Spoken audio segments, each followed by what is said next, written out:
Muy buenas tardes a todos, bienvenidos a un nuevo encuentro del CIDICSEF. Hoy, en una semana tan especial y sobre todo convulsionada, nos hacemos un tiempo para continuar aprendiendo.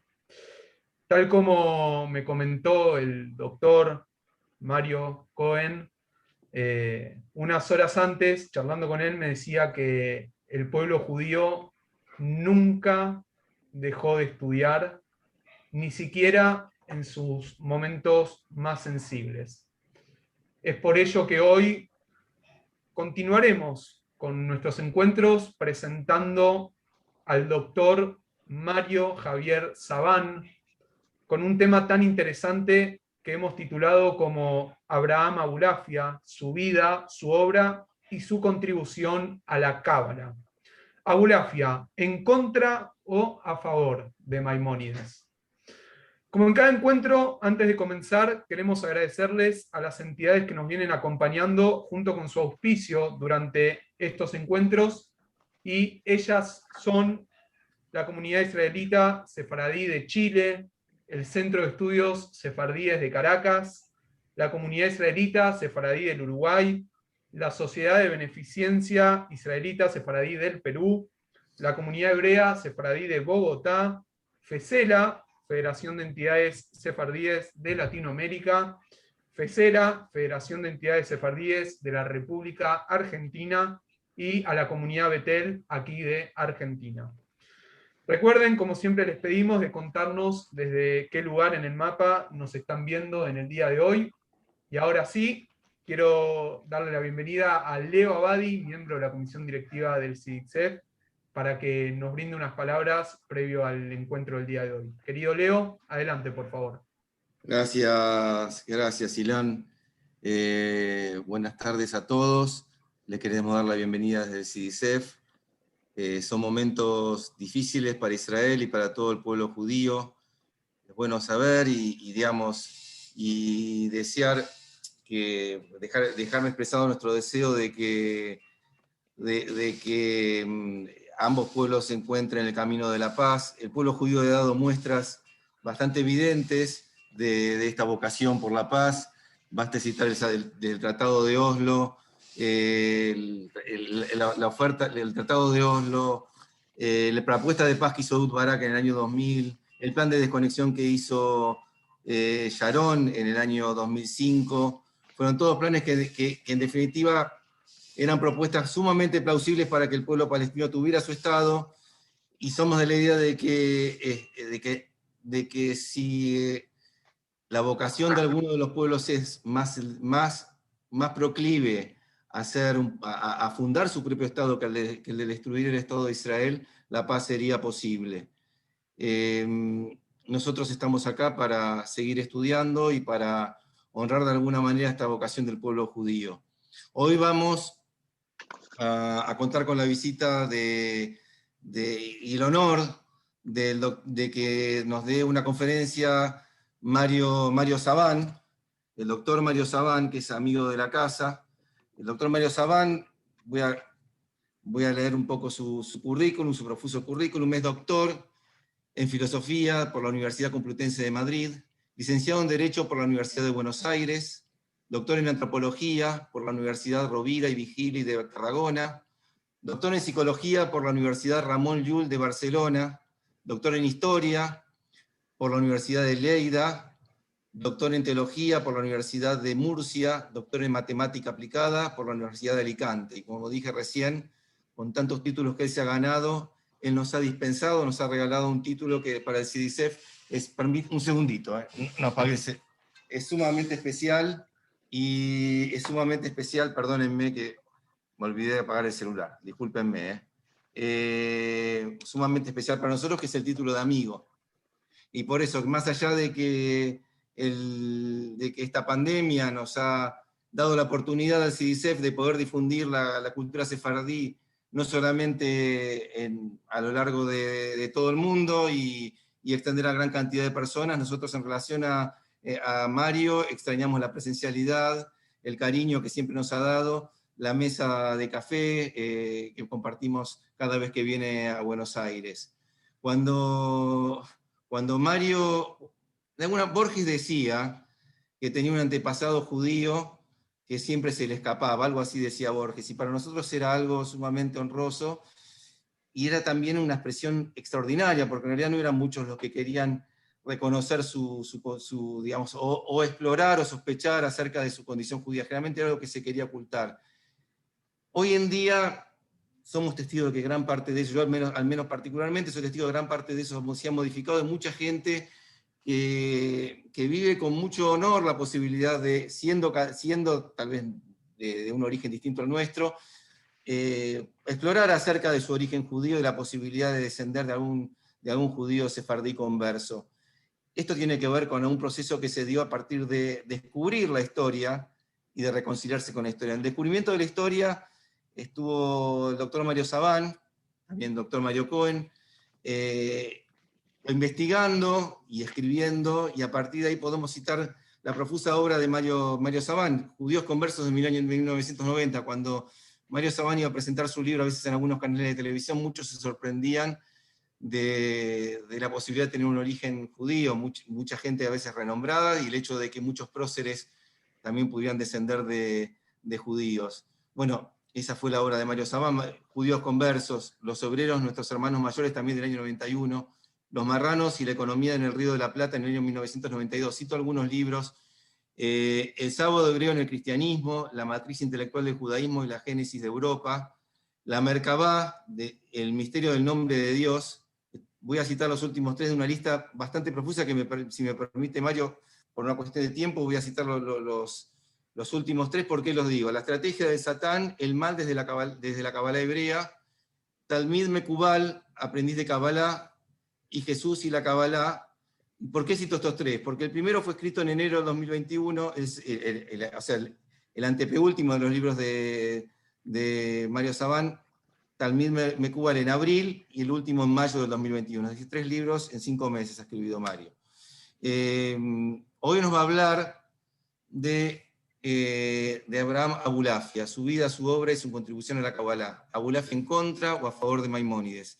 Abulafia fue un pensador judío del siglo XIII que desarrolla su vida en la segunda mitad de este siglo, nacido en Zaragoza, y voy a citar tres aspectos que tienen que ver más con preguntas que vamos a hacer que con lo que va a desarrollar, que alguna lo va a desarrollar bien. Yo solamente lo voy a titular. Por un lado, la reinterpretación que hizo de Maimónides. En segundo lugar, su condición de viajero. En tercer lugar, su vocación por popularizar el conocimiento y la experiencia de la Kabbalah. Y en último lugar, la trascendencia universal que ha tenido en varios autores y en varias obras la personalidad de Abulafia. Antes de darle la palabra, lo último que voy a hacer es las próximas actividades que vamos a desarrollar en SCDICEF. El miércoles 26 de mayo, el homenaje a Soli Levi y al grupo Gerineldo. El miércoles 2 de junio, la presentación de América Colonial Judía en un acto junto con Amigos de Israel. Y por último, queremos destacar que este año se cumplen los 100 años de la comunidad sefardí de Tucumán, y es nuestra vocación compartir con ellos el homenaje y el festejo. Querido Mario, te cedo la palabra, es un honor que estés hoy con nosotros. Buenas tardes. Gracias, Leonardo. Gracias por la presentación. Gracias al CIDICSEF. La verdad que estoy, porque me permite, así me dijo Ilan, ver a todos los que están entrando a participar, que no los tengo que mirar, porque si los miro me voy a desconcentrar. Estas son las directrices que he tenido, pero esto es una tentación, porque hay muchísima gente, amiga, muchísimos familiares, además que están entrando, con lo cual, claro, yo me encuentro aquí en un tema, porque si los nombro a todos no hay conferencia. Pero bueno, tampoco no puedo nombrar a nadie. Está mi señora Marisa Ventura, mi padre, está Betina también, bueno, Pablo Weinstein, mi cuñado, toda gente de Sodo, de la Escuela de Cábala. He visto a mi coautora por ahí, Gio Sarmiento. Bueno, una cantidad de gente amiga que realmente me impresiona. Así que gracias a todos los amigos y parientes y familiares. Veo a Rachel Bortnik también, me imagino desde Dallas, cuando la recibimos en Tarbut Sefarad hace tantos años. Así que la verdad que es muy emocionado de estar aquí, y en agradecimiento completo a todos los que están participando de este encuentro. Y por supuesto, qué más, ¿no? Qué agradecimiento a Mario Cohen y Pepe Menaché, que bueno, ya lo dije cuando hicimos la difusión en las redes, qué sensación tuve cuando ya desde pequeño tuve contacto con el CIDICSEF. Así que en realidad soy como un pequeño, ¿no?, cachorro, como decían los seguidores de Luria, que eran los cachorros de Lari, ¿no? Así que yo fui el cachorro de CIDICSEF, en realidad. Así que bueno, muchísimas gracias y muy agradecido. Tenemos 40 minutos, 45 minutos. Tengo que, en cierto modo, darle mucha dinámica a la presentación, porque mucha gente conoce la biografía de Abulafia, pero en general no tanto su pensamiento. Y aquí hay que hablar de la biografía, de su pensamiento y luego de su relación con Maimónides, con lo cual tenemos como 3 temas dentro de esta biografía, y sé que por los organizadores luego tenemos espacio para 10 o 15 minutos de preguntas al final.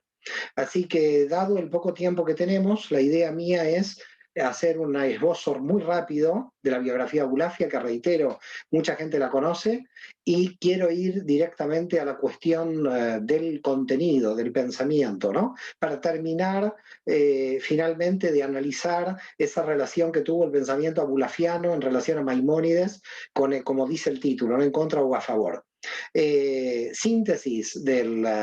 síntesis rápida implica tratar de saltar algunos elementos de la biografía de Abulafia. Como tú has dicho, Leonardo nació en 1240 en Zaragoza, Reino de Aragón. De ahí, aparentemente, según lo que él mismo cuenta en su biografía, estudia los primeros temas de judaísmo con el padre. Es decir, esto era muy característico de muchas familias sefaradíes en la época medieval, que estudiaban dentro de las familias, no tanto con rabinos especializados, sino que sus padres los iniciaban. Fíjate que la biografía de Maimónides coincide mucho con la de Abulafia en este punto, porque el primero que le enseña a Maimónides es su padre.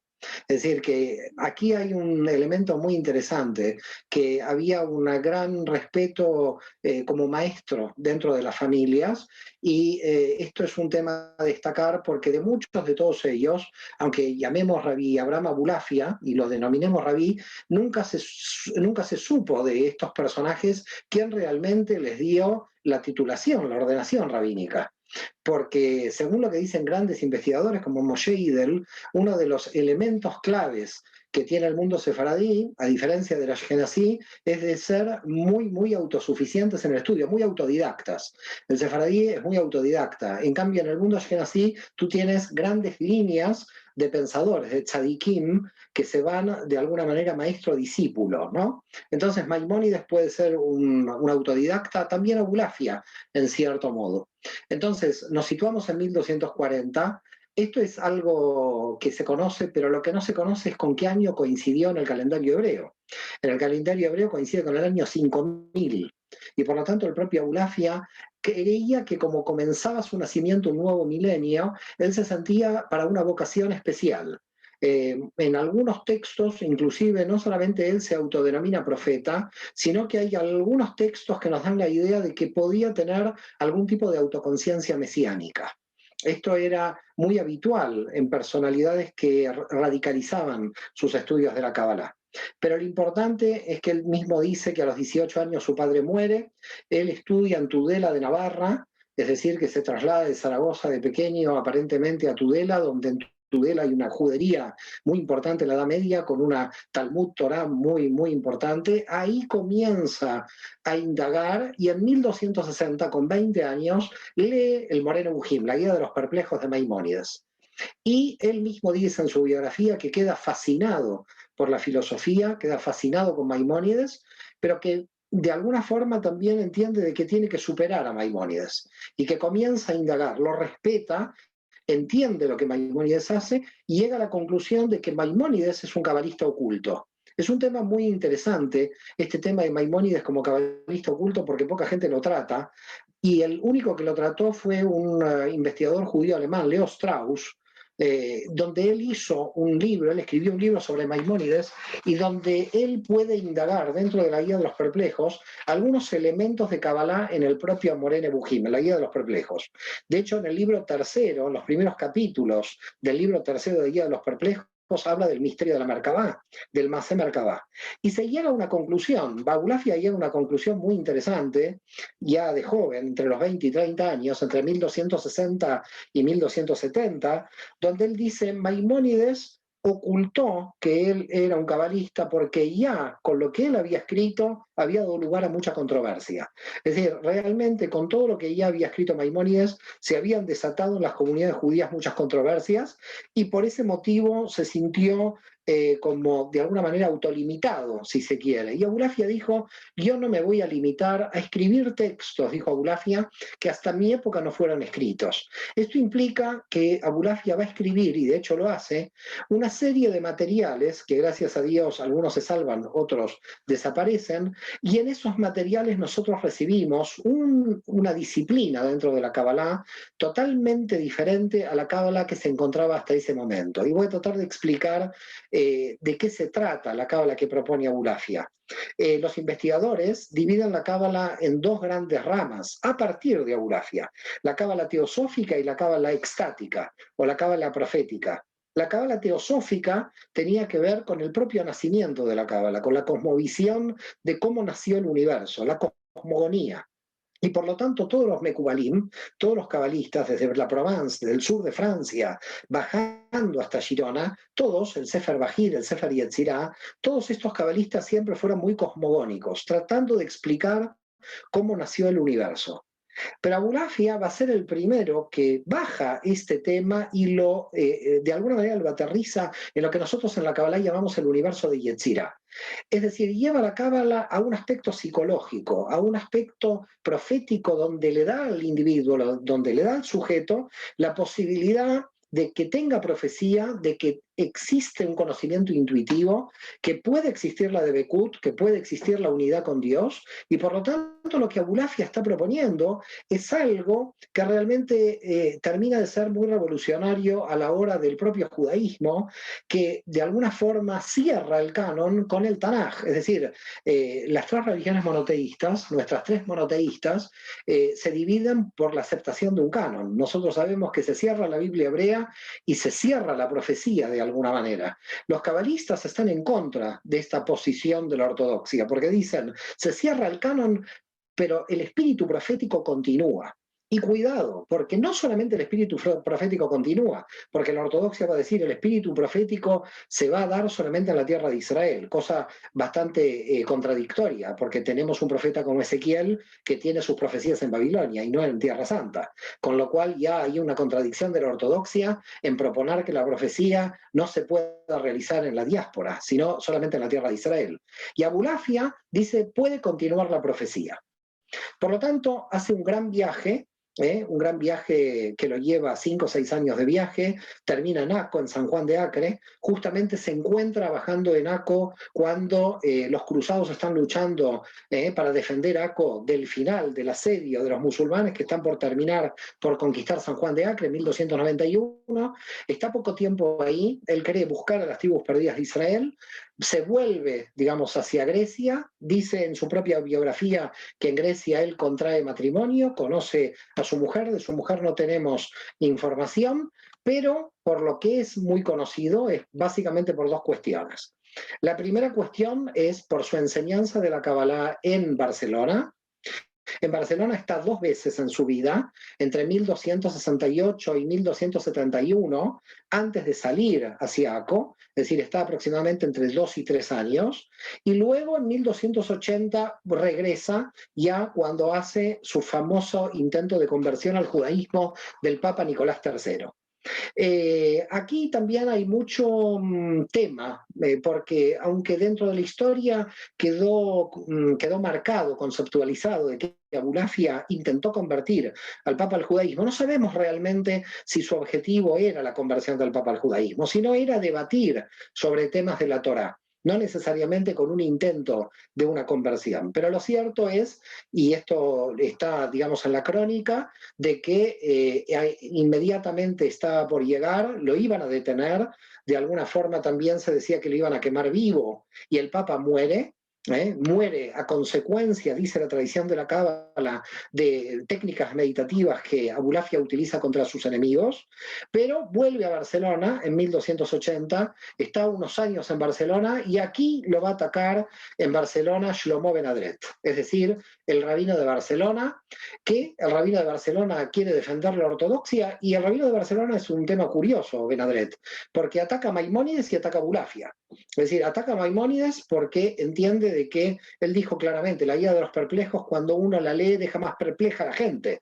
Así dijo Ben Adret. Y además ataca a Abulafia porque entiende que la cábala que él estaba trayendo al seno, digamos, entre los cabalistas, era una cábala que nunca se había estudiado, porque el propio Ben Adret era cabalista. Es decir, aquí nos encontramos con una lucha entre Ben Adret y Abulafia muy interesante. Ben Adret era cabalista, entonces, ¿por qué motivo lo declara loco al propio Abulafia? Porque Abulafia trae una serie de técnicas de meditación donde los investigadores no saben claramente si vienen del sufismo o estas técnicas de meditación vienen del grupo de Hasidai y Ashkenaz, de los cabalistas del sur de Alemania. No queda claro, pero luego vamos a ver cuáles son las técnicas que va a traer Abulafia. Lo cierto es que el rabino lo persigue, le declara loco. Cuidado con un rabino que persiga, porque claro, nosotros, a los que nos están oyendo, la gente que nos oye cree que un rabino es el señor que organiza en la sinagoga la liturgia. Esta es la idea que tenemos de rabino hoy. Rabino en la época medieval tenía derecho penal, civil, comercial, es decir, era la autoridad política y legislativa de la judería. Y cuidado que el Ben Adret y los rabinos de Aragón tenían el derecho a aplicar la pena de muerte. Es decir, los rabinos no eran rabinos que te expulsaban de la sinagoga. Los rabinos en la época medieval, si te llegaban a excomulgar, quedabas fuera de la comunidad y quedaba fuera absolutamente de todo. Por lo tanto, era una autoridad muy importante, mucho más de la que nosotros podríamos imaginar en la actualidad.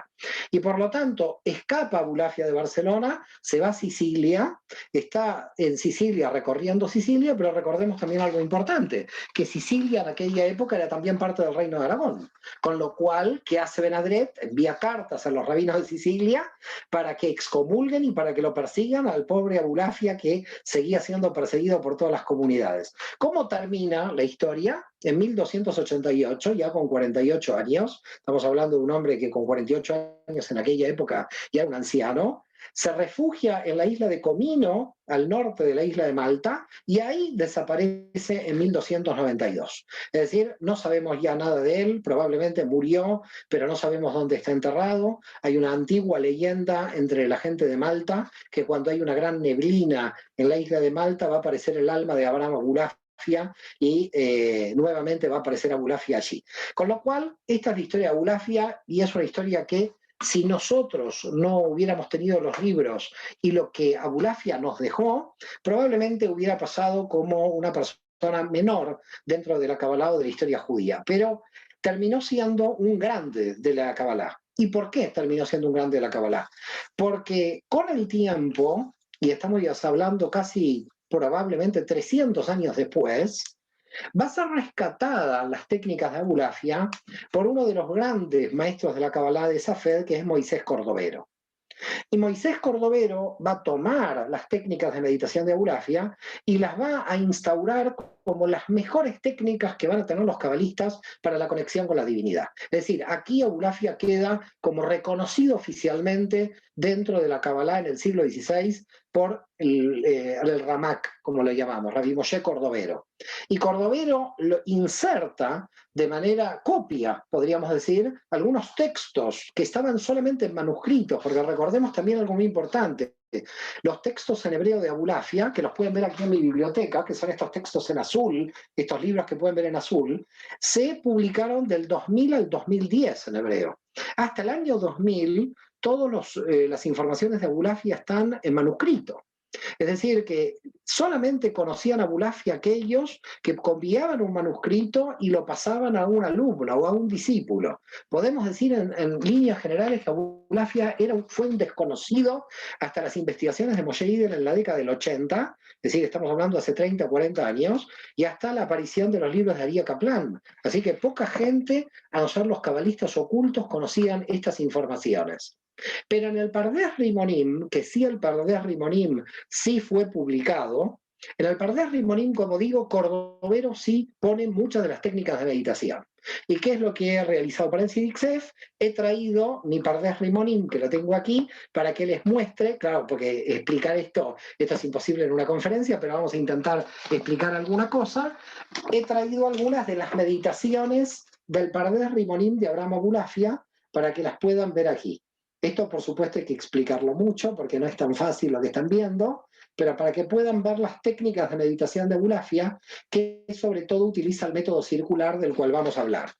Entonces, la pregunta, las primeras cuestiones aquí es, ¿cuál es la sustancia de su pensamiento? Ya dejo la biografía. Vamos a los próximos 20 minutos a hablar de la sustancia del pensamiento de Abulafia, luego finalmente vamos a hablar con respecto a Maimónides.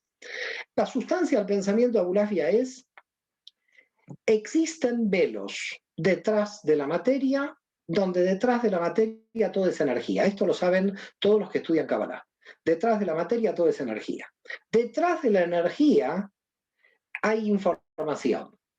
Por lo tanto, detrás de la energía, cada energía está compuesta por información. Es decir, ¿qué es lo que hace la materia? La materia revela energía. ¿Qué es lo que hace la energía? La energía revela información. Por lo tanto, lo que hay de base en la estructura del universo es información. Y por lo tanto, como hay en la estructura información, nosotros tenemos que acceder a esa información para poder manipular las energías y la materia. Es decir, lo que viene luego, que es energía y materia, son revestimientos solamente de la información. ¿Cómo llegamos a esa información siendo nosotros cuerpos de materia? Pero nuestra alma tiene diversos niveles. Hay en el alma niveles de desmaterialización de la materia. Es decir, en el alma, dentro de la Kabbalah, sabemos claramente que tenemos un nivel material, que estaría aquí, que es el nivel de Nefesh, que sería el cuerpo. Pero la pregunta es, ¿qué pasa aquí, en el nivel de Ruach? En el nivel de Ruach, la pregunta es, ¿dónde está la amistad en la materia? ¿Dónde se puede ver la amistad en la materia? Es decir, si alguien quiere comprar la amistad, no la puede comprar en el almacén, en el súper, porque es un intangible. Ese intangible es un sentimiento y un pensamiento en la psique del individuo, es un inmaterial. Y por lo tanto está en el Ruach, en el nivel de Ruach, en el nivel de la psique. Pero detrás de la psique está el nivel de la Neshama. Y en el nivel de la Neshama está las causas ocultas por las cuales el alma vino a este mundo, es decir, el sentido de la vida, el sentido del alma por el cual vino a este mundo. ¿Qué se encuentra en la Neshama y qué se encuentra más adentro de la Neshama, en los niveles más altos? Se encuentra información. Es decir, para los cabalistas y para Abulafia, el universo es un sistema de información que se muestra como energía, se revela como energía o se revela como materia. Y por lo tanto, nuestra llegada a ese sistema de información son a partir indudablemente de las palabras. Pero las palabras tienen un problema, dicen los cabalistas y Abulafia en este sentido. Las palabras nosotros podemos utilizarlas para interpretarlas, es decir, para hacer causa de consecuencias, y eso es el Derash, eso es el Talmud, cuando una persona puede estar debatiendo sobre una palabra, sobre un texto, pero los cabalistas no van de la palabra a la interpretación. Los cabalistas van hacia el interior de la palabra. ¿Qué pasa con la numerología de las letras hebreas y qué sucede con los símbolos de cada una de estas letras? Es decir, para los cabalistas no hay que interpretar la palabra como causa de consecuencias interpretativas, sino que en realidad la palabra ya es una interpretación que está ocultando niveles de información anterior, que son las letras. Y cada una de estas letras, en su simbología y en su numerología, están mostrándonos el sentido original de por qué esa letra nació. Ustedes saben que las letras hebreas nacen de símbolos antiguos del protocananeo. Por lo tanto, la pregunta es, ¿esos símbolos símbolos de estas letras nos están dando información. Recordemos algo muy importante que es la propia palabra símbolo. ¿Qué quiere decir Symboline? Symboline quiere decir unión, unificación. Porque cuando yo percibo un símbolo, tomo conciencia de una realidad, de un sentido que el símbolo me está produciendo sobre mí. Es decir, la liturgia, sea cristiana, sea islámica, sea judía, toda liturgia tiene una serie de símbolos para activar una conciencia de revelación. Por lo tanto, ¿qué es el símbolo? El símbolo revela algo que está oculto y me une a lo inmaterial que está detrás del símbolo. Hay algo inmaterial detrás del símbolo que yo no puedo acceder y que por lo tanto solo a partir de ese símbolo, con lo cual el símbolo me da información solamente por su propia existencia. Pero las palabras estructuradas sobre estos símbolos están estructuradas sobre una lógica que no es la lógica del Derash, no es la lógica de la interpretación. ¿Y cuál es la lógica? Y entonces ahí encuentra la Kabbalah lo que es el pensamiento circular.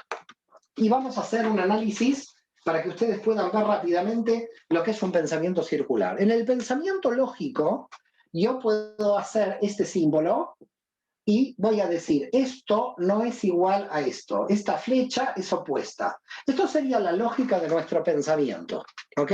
La lógica de nuestro pensamiento es que si esta flecha va para un lado y esta flecha va para el otro, indudablemente no son iguales. Yo no puedo decir que estas son iguales. Esto es imposible. Pero desde la lógica circular de Abulafia, es posible que esto sea igual. Ahora, la pregunta es, ¿pero qué esto es magia? ¿Cómo es posible que esto que claramente se puede ver aquí, que es diferente, esto pueda llegar a ser igual? En el sistema circular, si nosotros ponemos esta flecha aquí, y esta flecha la empezamos a hacer circular, esto va a quedar así, de manera circular. No sé si lo pueden ver. Es decir, en el círculo, esto es igual a esto.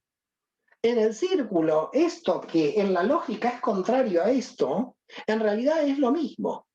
Por lo tanto, el bien y el mal son fuerzas que pertenecen a una energía única, solamente que los contextos están cambiados. Y por ese motivo el Nahash, que es la serpiente, numerológicamente 358, tiene la misma numerología que el Mesías, 358. Es decir, lo que va a descubrir Abulafia es que cuando existe en hebreo una palabra en sentido positivo y esa misma palabra trabaja en sentido negativo, estamos encontrando energías que en su punto neurálgico aquí están unificadas bajo el símbolo del Aleph. Es decir, ¿qué es la Aleph entonces? La Aleph es un sistema circular. Fíjense la Aleph, que si nosotros ponemos la Aleph tenemos la Yod aquí arriba y la Yod aquí abajo. Es decir, estamos hablando de un sistema circular. Al Aleph la podemos hacer rotar.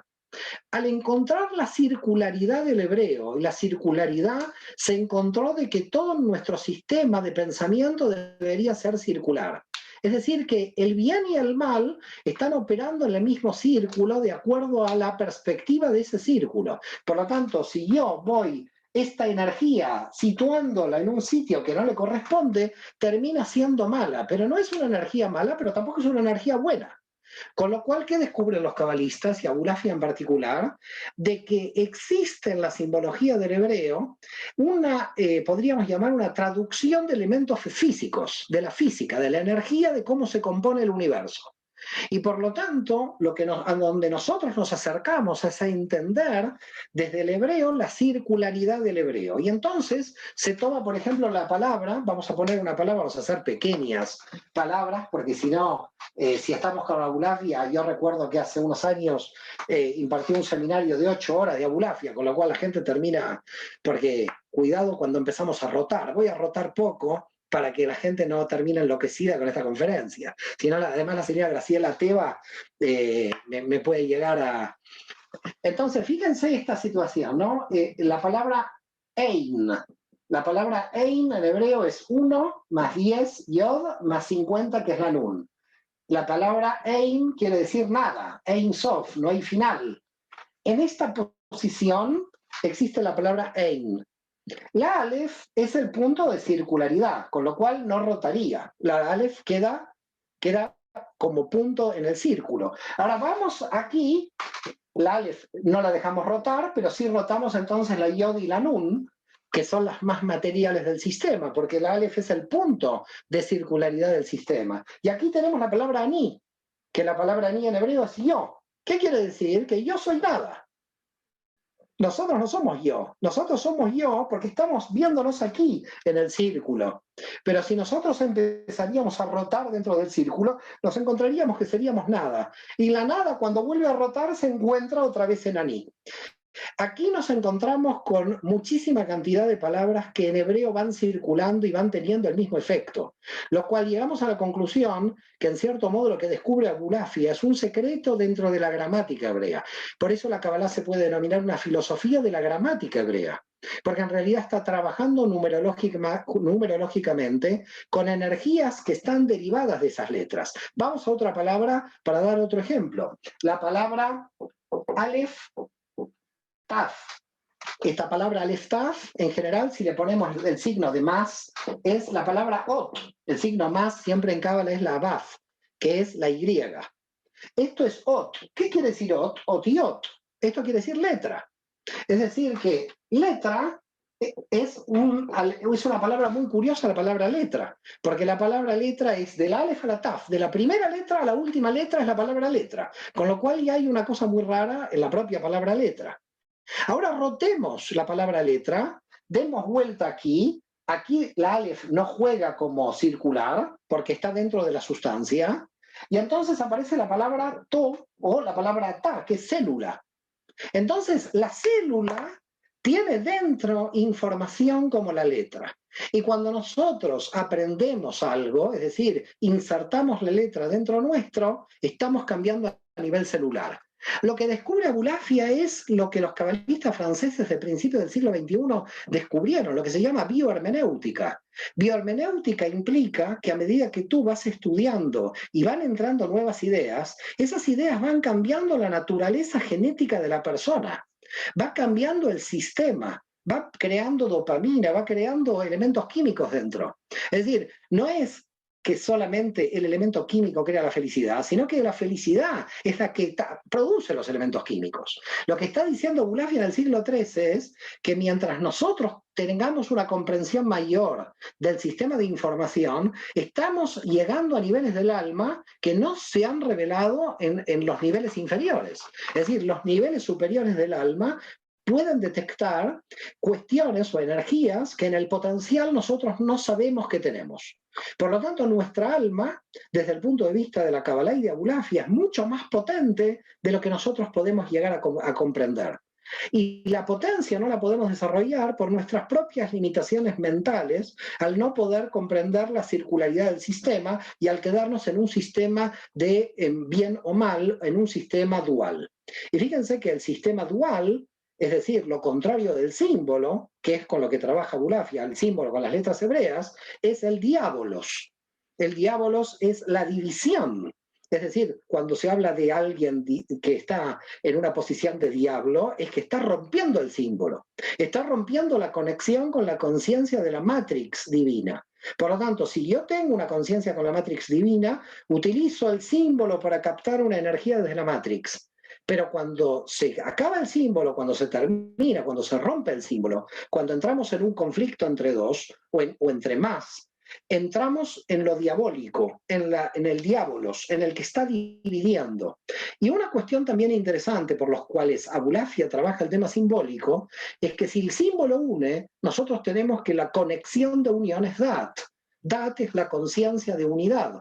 Por lo tanto, ¿qué está buscando la Kabbalah? Está buscando la raíz que entre el bien y el mal tiene que haber una conciencia de unidad.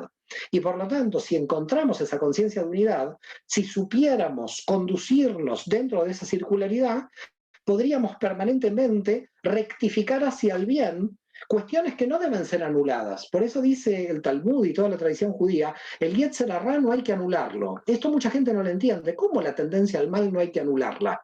Esto, uno quiere luchar contra su tendencia al mal, deberíamos ir contra ella. Los cabalistas dicen, no hay que anularla. ¿Cómo no hay que anularla? No, hay que transmutarla, hay que cambiarla dentro del círculo, porque no vamos contra esa energía, vamos contra la posición que tiene esa energía dentro del contexto. Por lo tanto, hay que cambiar la posición. Entonces, Abulafia dice, ¿Qué técnicas de meditación puedo establecer para realizar todo este tipo de cuestiones? Vamos ya a lo que llamaríamos la cábala práctica de Abulafia. Es decir, ¿cómo llego, digamos, a esa conexión, a esa iluminación con la divinidad? En principio, no conocemos el nombre de Dios. Dice el nombre de Dios, aparentemente lo hemos perdido. Ok, si el nombre de Dios lo hemos perdido, queda una opción: vocalizar el nombre de Dios con todas las combinaciones vocálicas. Y si hacemos una combinación vocálica absoluta de todas las combinaciones vocálicas posibles con el nombre de Dios, una tiene que ser la que decía el sumo sacerdote en el templo de Jerusalén.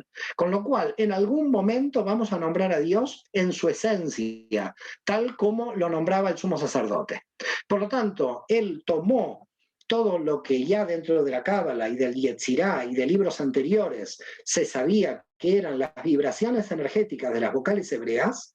Cada una de las vocales hebreas se corresponde con una dimensión, y en consecuencia, cada vez que vocalizaba un nombre de Dios, nosotros nos encontramos relacionando unos nombres de Dios en relación con una dimensión específica del alma humana. Y por lo tanto, cada dimensión del alma humana, por una vibración del sonido que yo estoy realizando, y si vamos a los textos, por ejemplo, del Día del Perdón, en el Yom Kippur, vamos a encontrar muchas. Claro, en la Reforma y los conservadores perdieron esto, pero en la liturgia sefaradí todavía se mantiene. Se puede ver en la liturgia sefaradí las puntualizaciones vocálicas de los diferentes nombres de Dios dentro de la liturgia del Día del Perdón, del Yom Kippur. ¿Y por qué justo en el Día del Perdón? Porque tenemos que ahí rectificar las 10 dimensiones. 10 dimensiones que los cabalistas dicen que de Rosh Hashanah y Yom Kippur son 10 días.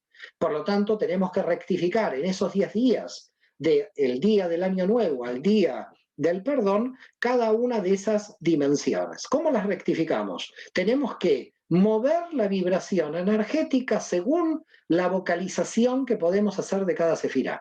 Y por lo tanto, entonces, Abulafia adapta técnicas de meditación y rotación de la cabeza, hacer rotaciones de la cabeza, de acuerdo a cada una de las vocales hebreas.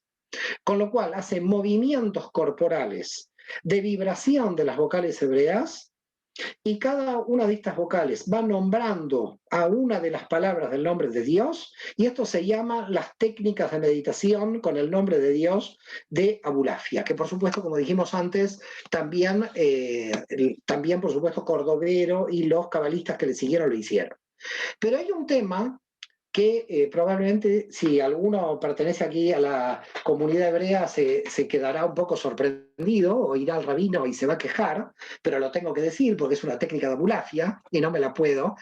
Yo la incorporé, no la divulgo, es la primera vez que la voy a divulgar, así que Tziddik Sef voy a divulgar una cuestión muy privada mía que tiene que ver con una técnica de Abraham Abulafia, que se llama la contemplación del hilo azul del talit.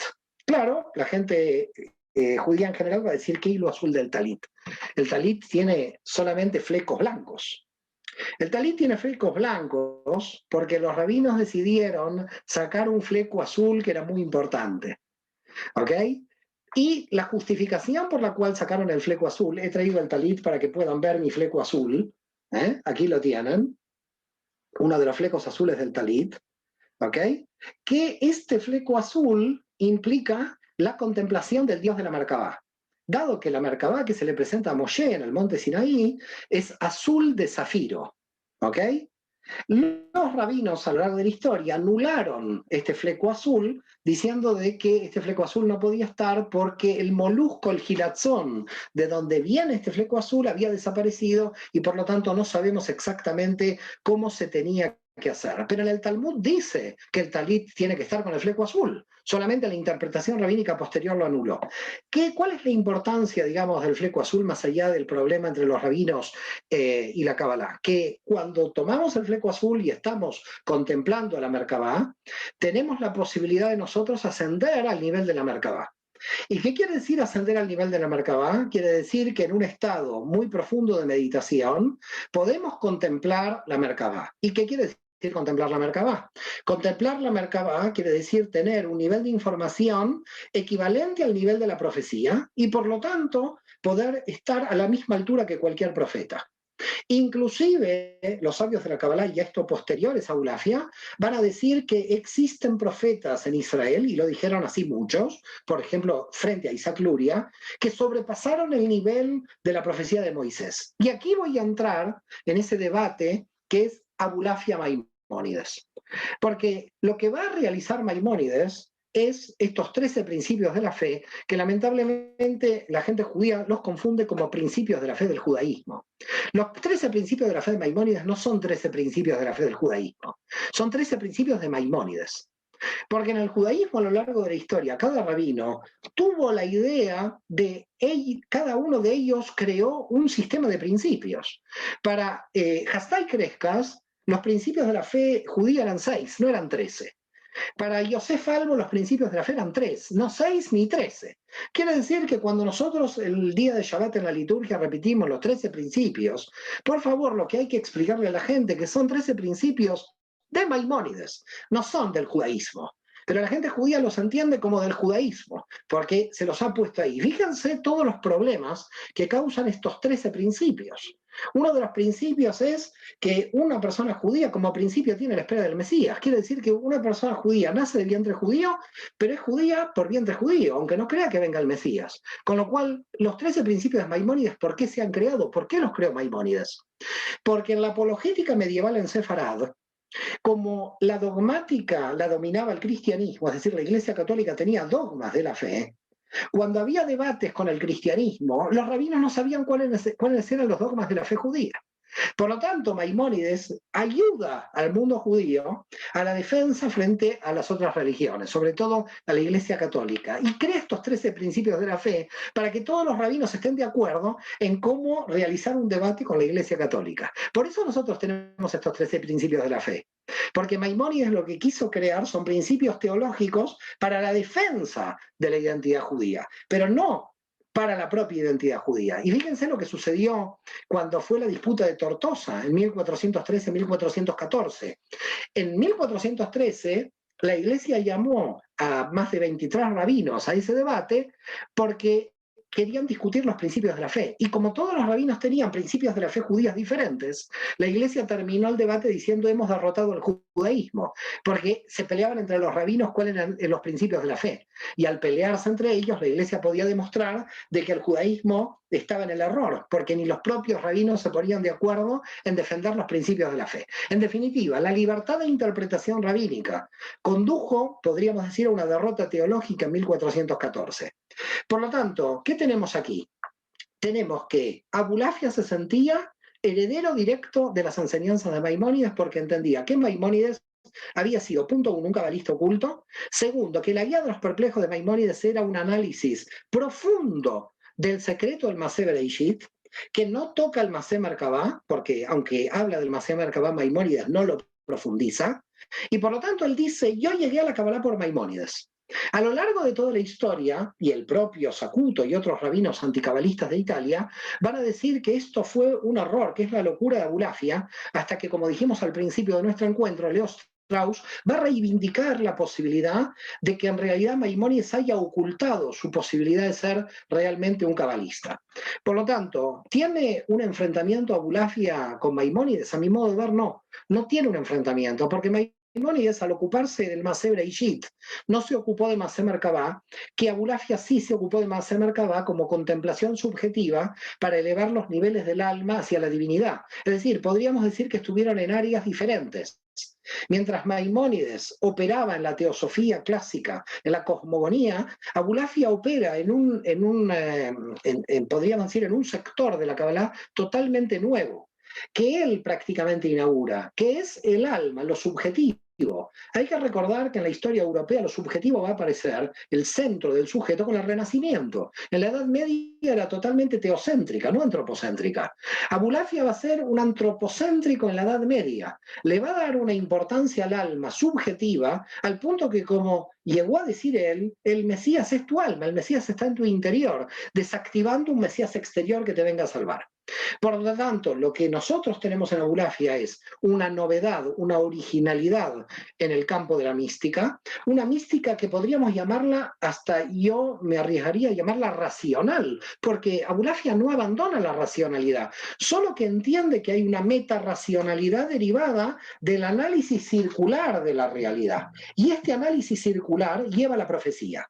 La diferencia entre el éxtasis oriental con el éxtasis que plantea Abulafia es que llegar a la profecía dentro de la tradición de la Kabbalah implica un control del alma para poder alcanzar la luz. En cambio, en Oriente no hay control del alma, hay un éxtasis donde la persona se puede descontrolar. Es decir, el medium se descontrola, el profeta no se descontrola.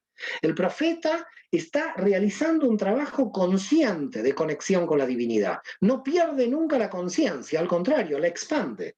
Por lo tanto, tenemos dos conceptos diferentes entre la espiritualidad que plantea Abulafia en la Kabbalah y la espiritualidad oriental de India y China.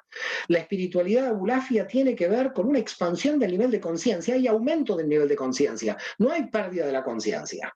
En cambio, en la mediunidad, en los éxtasis de otro tipo, de otras espiritualidades, a veces se confunde la mediunidad o pérdidas del nivel de conciencia. Bueno, me he pasado casi 45 minutos, yo podría seguir hablando. Muchísimas gracias a todos y bienvenidos a las preguntas. Gracias a vos, Mario, mientras que aprovechás para tomar un vaso de agua porque nos has dado una clase magistral. Quedamos como atónitos del otro lado, sorprendidos con todo lo que estamos aprendiendo. Tengo que confesarte que es la primera vez en mi vida, con casi 25 años, que veo un talit con un tzitzit azul. Nunca en mi vida había escuchado siquiera hablar de este tema. Así que me quedé como gratamente sorprendido. Quiero contarte, Mario, brevemente desde dónde nos estuvieron viendo en el día de hoy para que veas que hemos llegado a varios rincones del planeta.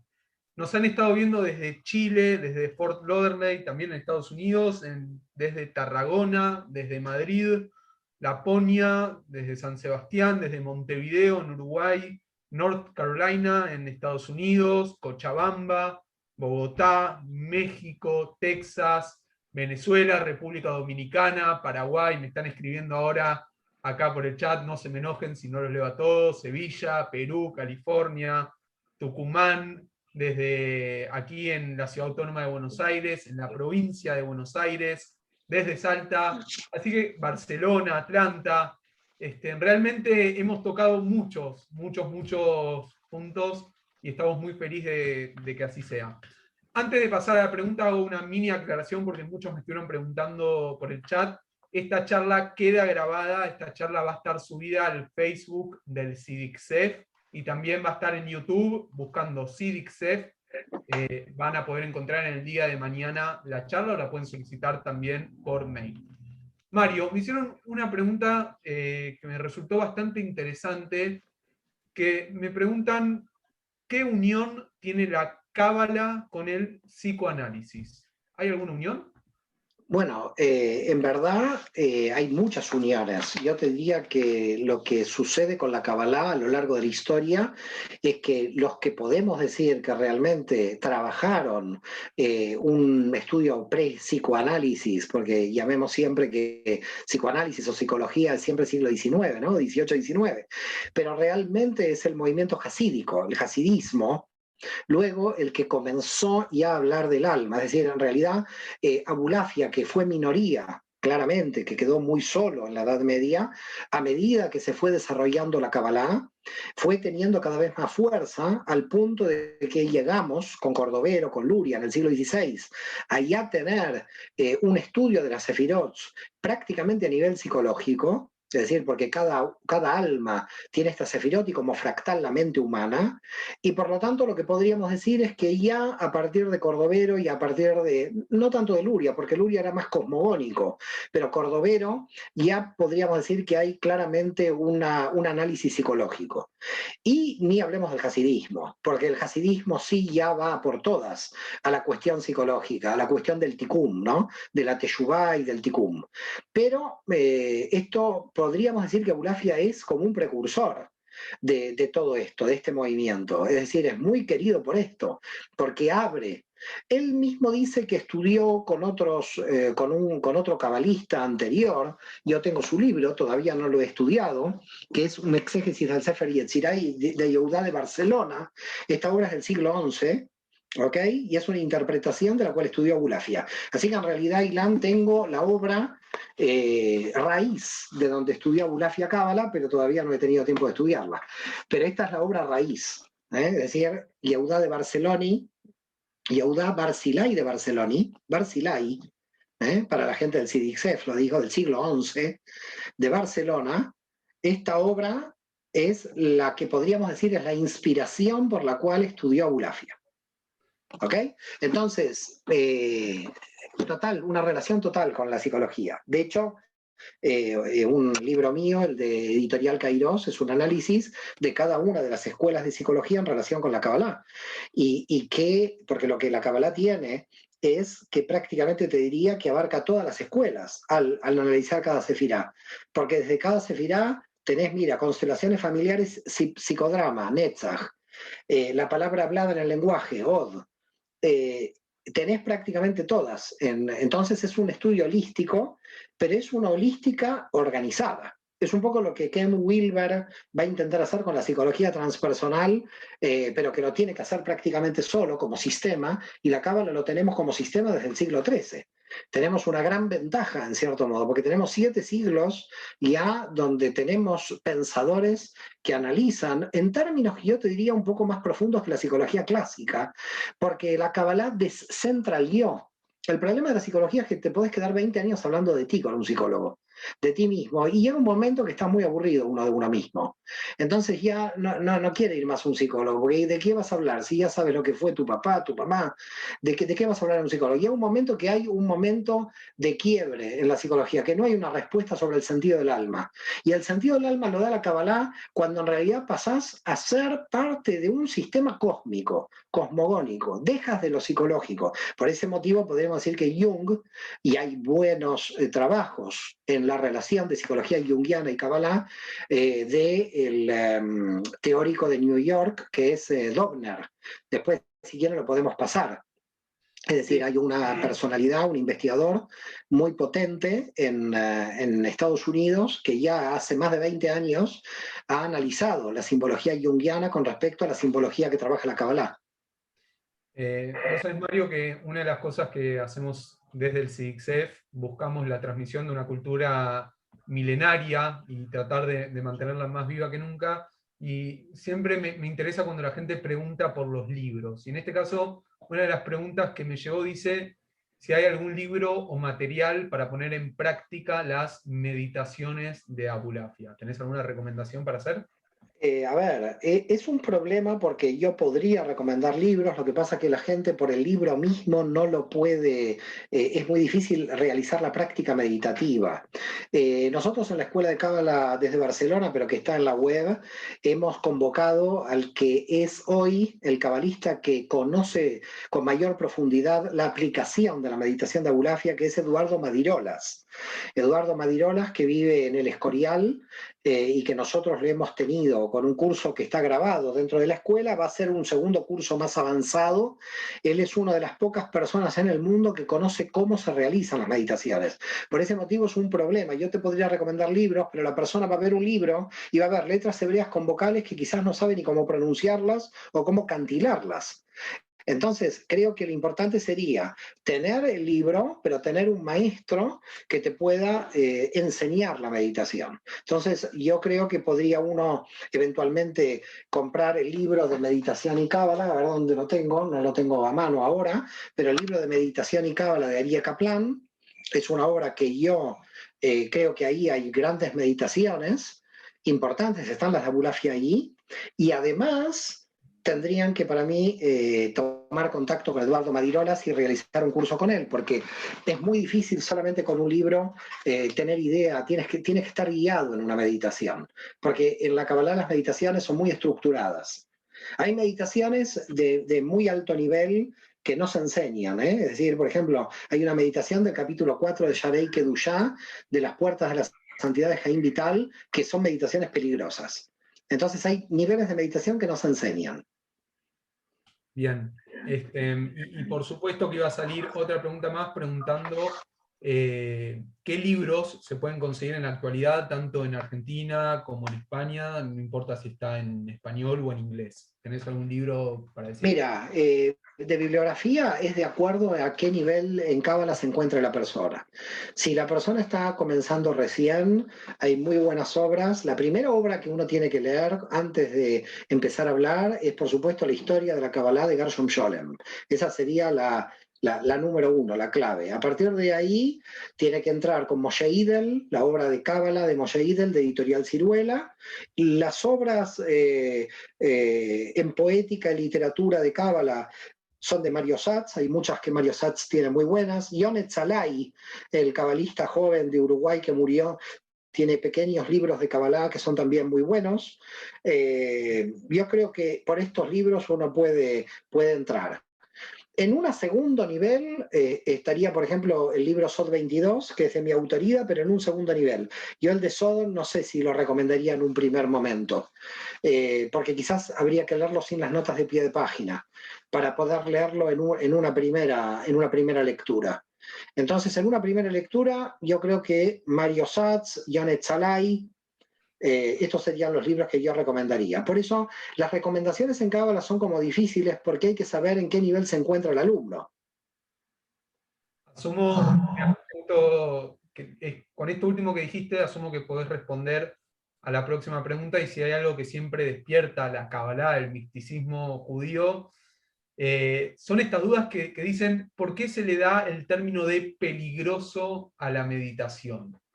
¿Por qué hay una cierta zona ahí extraña por investigar, por así decirlo? No es extraña, es decir, a un bebé no le puedes dar carne. No es extraña.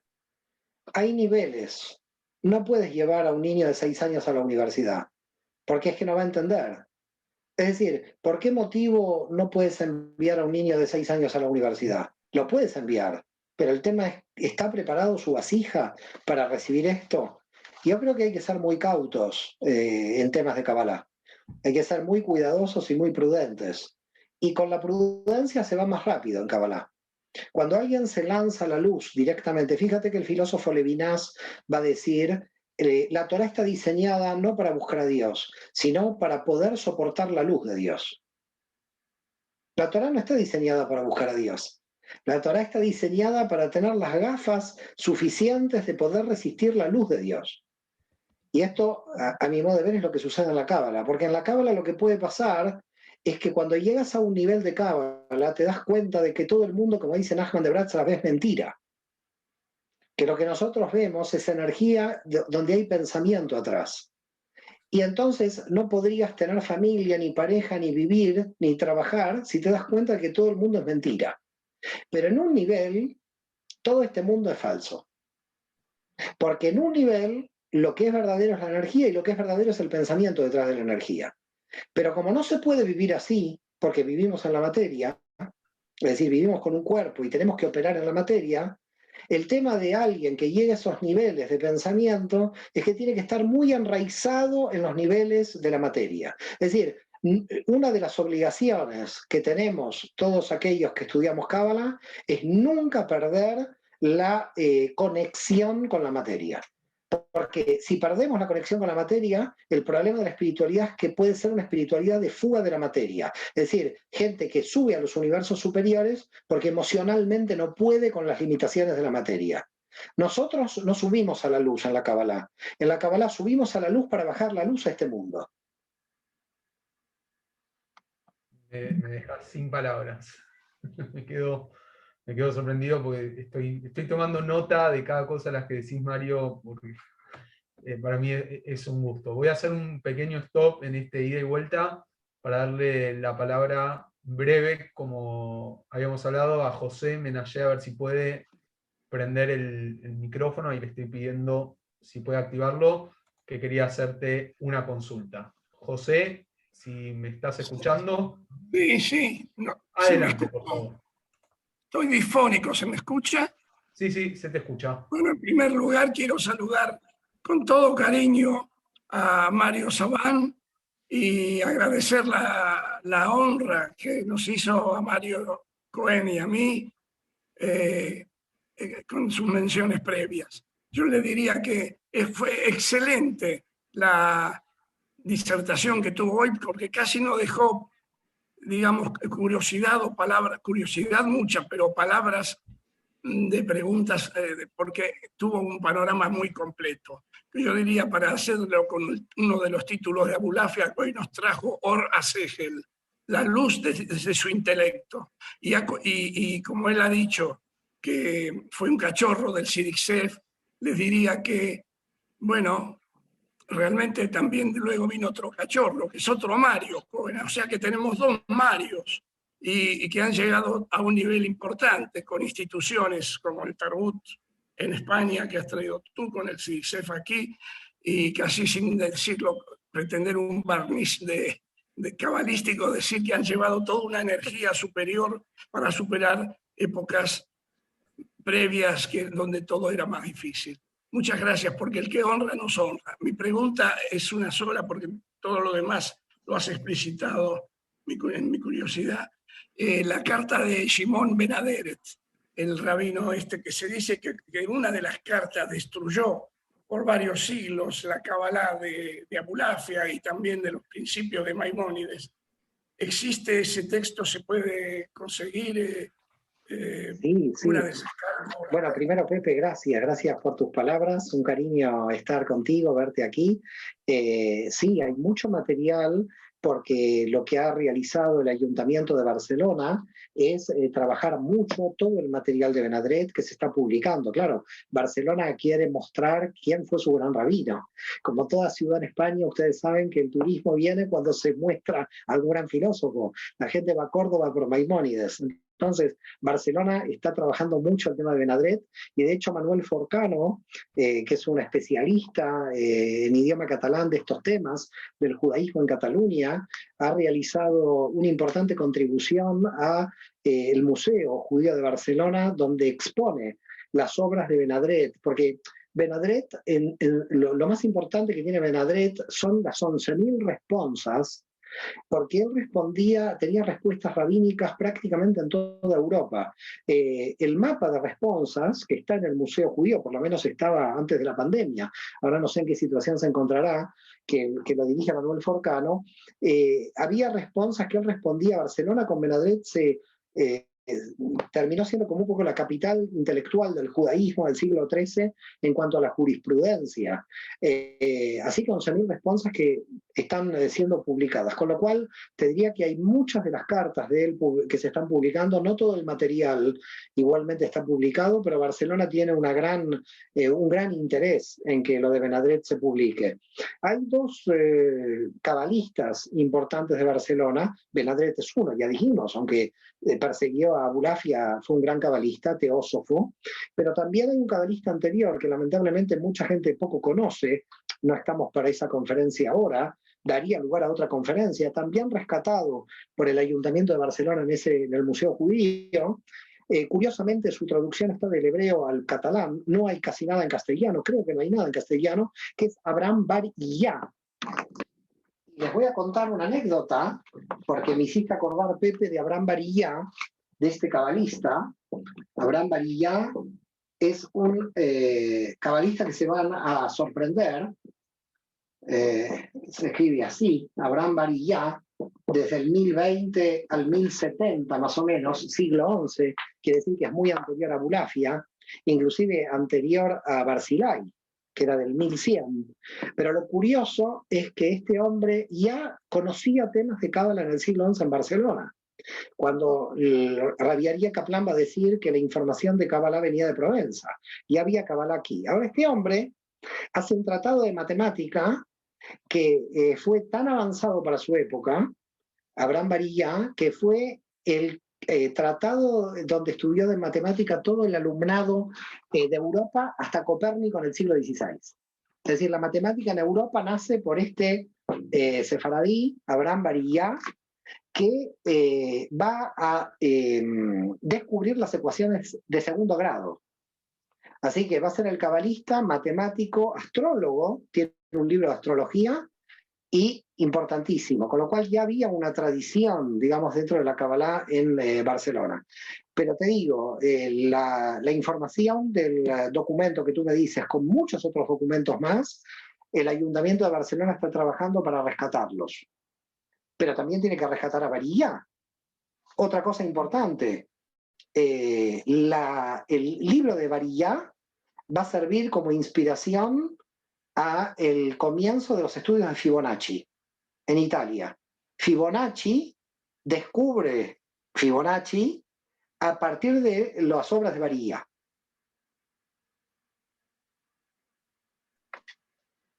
Bien. Mario, me voy a quedar con una última pregunta que me enviaron para hacerte. Quiero contarles a todos que hoy estamos con un poco menos de tiempo, porque dentro de un rato va a haber un acto central aquí en Argentina, obviamente por los sucesos que están aconteciendo allí en Medio Oriente, que involucran a Israel. Así que por eso hoy estamos un poquito más puntuales que nunca. Siempre nos estiramos un poquito más, pero hoy vamos a acompañar ese acto central. Mario, la pregunta que me hicieron, si la puedes responder brevemente, es, un segundito que me la anoté acá, dice si Abulafia tuvo influencia en el movimiento hasídico. Absolutamente, absolutamente tuvo influencia. Lo que pasa es que sucede una cosa misteriosa en el movimiento hasídico que va a dar lugar a un problema en la ortodoxia judía que no lo tuvimos en Sefarad. En Sefarad los grandes pensadores estudiaban a los pensadores islámicos, a los filósofos griegos, Maimónides estudiaba a Aristóteles. En cambio, lo que va a hacer la ortodoxia judía ashkenazí con el hasidismo va a prohibir a los judíos leer autores no judíos. Va a prohibir leer filosofía griega, va a prohibir la astrología, va a prohibir la astronomía, con lo cual yo te diría que hay una diferencia muy grande entre los pensadores de Sefarad y los pensadores que después se van a dar en Ashkenaz.